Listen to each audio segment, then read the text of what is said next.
L'homme a des chances de devenir le prochain président de la République française. Nicolas Sarkozy est celui qui veut rénover la façon de faire de la politique. Il est celui qui adopte la ligne dure avec les délinquants. Nicolas Sarkozy rassure de nombreux Français avec son franc-parler, mais son arrogance en inquiète d'autres. Alors donc, portrait d'un homme... Luc Chartrand.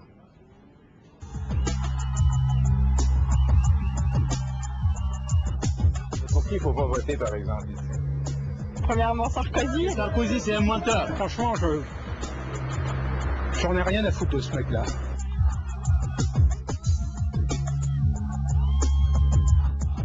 C'est Monsieur Sarkozy.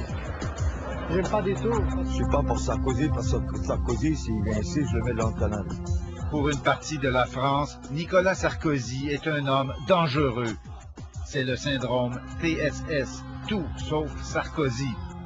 Monsieur, lâchez votre arme! Monsieur, lâchez votre arme!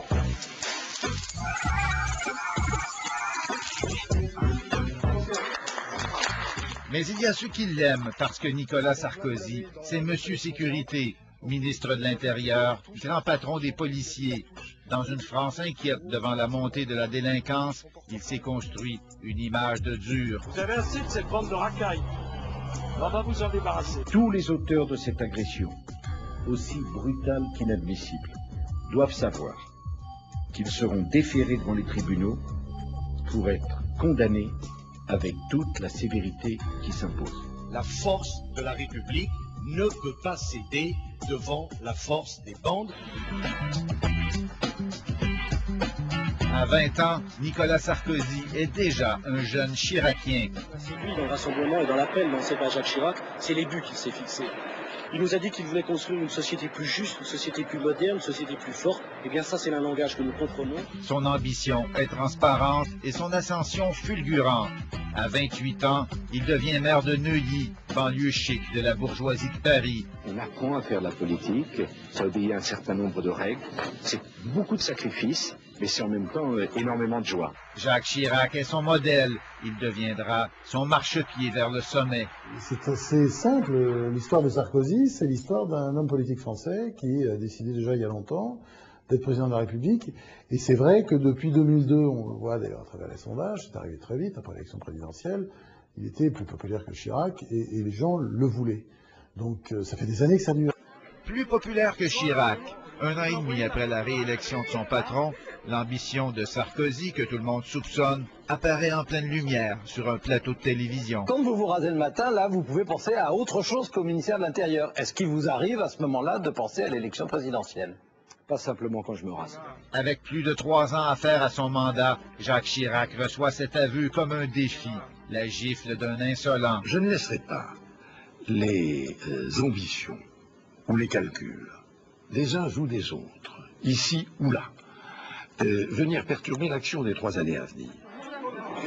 Cela n'empêche pas Sarkozy de s'emparer de l'UMP, l'Union pour un mouvement populaire, le parti créé par Chirac pour fédérer la droite. Patrick Devedjian, penseur de la droite, est un des plus proches collaborateurs de Nicolas Sarkozy. Jusqu'à Nicolas Sarkozy, finalement, aucun leader de la droite n'osait s'affirmer comme tel. Monsieur Chirac, par exemple, dans sa carrière politique, n'a jamais dit une seule fois qu'il était de droite. Ça a eu des résultats désastreux, c'est-à-dire qu'une partie de l'électorat de droite, n'acceptant pas cela, s'est enfui vers l'extrême droite. Ça ne sert à rien de culpabiliser ceux qui ont voté pour le Front National si on n'est pas capable d'imaginer un discours qui réponde aux angoisses de ceux qui ont voté pour le Front National. Sa réponse à ces angoisses, freiner l'immigration. En 2005, pour la première fois en près de 10 ans, le nombre d'immigrants en France a diminué, résultat en partie du contrôle des frontières qu'il a imposé. Et les statistiques d'expulsion d'illégaux sont pour lui une mesure de son succès. Nous avons raccompagné vers leur pays, à partir de la métropole, 24 000 étrangers en situation illégale en 2006. C'est une augmentation de 140% par rapport à 2002. Quand on n'a pas de papier, on a vocation à être accompagné dans son pays.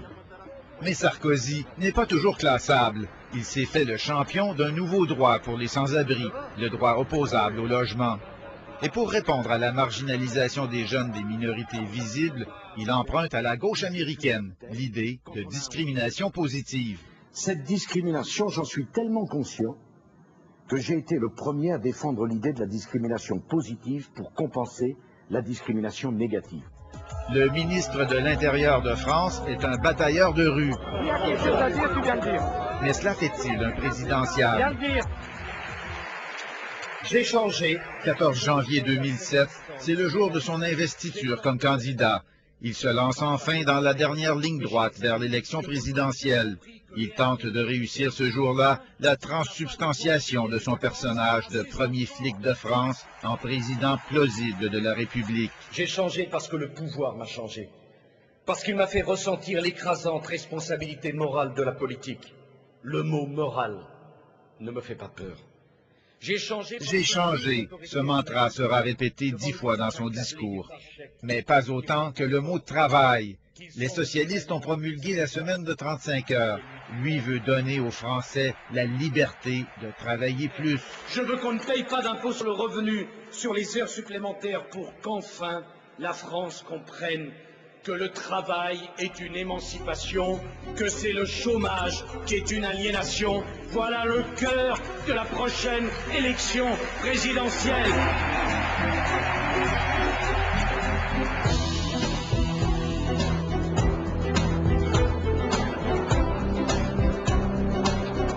Sarkozy dans une usine, c'est le spectacle d'un maître du bain de foule. Il a le contact facile avec les ouvriers. Il touche continuellement ses interlocuteurs et pendant qu'il parle prime et fiscalité, Et comment il s'appelle? Jordan. il arrive à signer des autographes. Je veux que celui qui veut gagner plus puisse le faire. C'est quand même ça le problème. Parce que celui qui veut acheter la maison, celui qui veut payer des études à ses enfants, pourquoi empêcher les gens de bosser? Quel est le projet de Madame Royal? Généraliser les 35 heures, ça c'est pas nouveau. Ça a toujours été la politique de la gauche. Travailler moins dans l'espérance de gagner plus. Ça c'est pas nouveau. Et c'est précisément avec cette mauvaise habitude que nous voulons rompre. Sarkozy a fait du thème de la rupture un slogan. Une rupture avec le modèle social français et avec la rigidité des lois du travail, mais aussi en politique étrangère.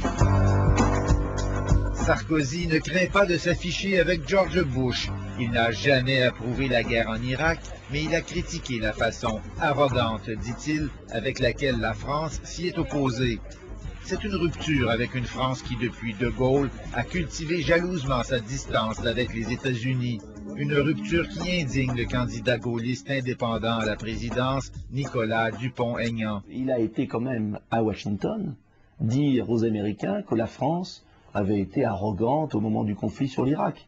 Je trouve ça choquant, d'abord parce qu'il est membre du gouvernement, mais au-delà de cela, parce que je pense que s'il y a une chose qu'a fait bien le président de la République, Jacques Chirac, même si je ne suis pas un de ses soutiens majeurs, c'est la position française en Irak, et on s'en aperçoit aujourd'hui. Il ne semble plus y avoir qu'un obstacle majeur sur la longue route de Nicolas Sarkozy vers la présidence. Et c'est cette femme, Ségolène Royal. Elle a le même âge que lui et elle incarne, comme Sarkozy, un changement de la garde. Ségolène Royal a réussi dans son propre camp, celui des socialistes, à accomplir une révolution de style. Elle a entre autres lancé une vaste consultation populaire.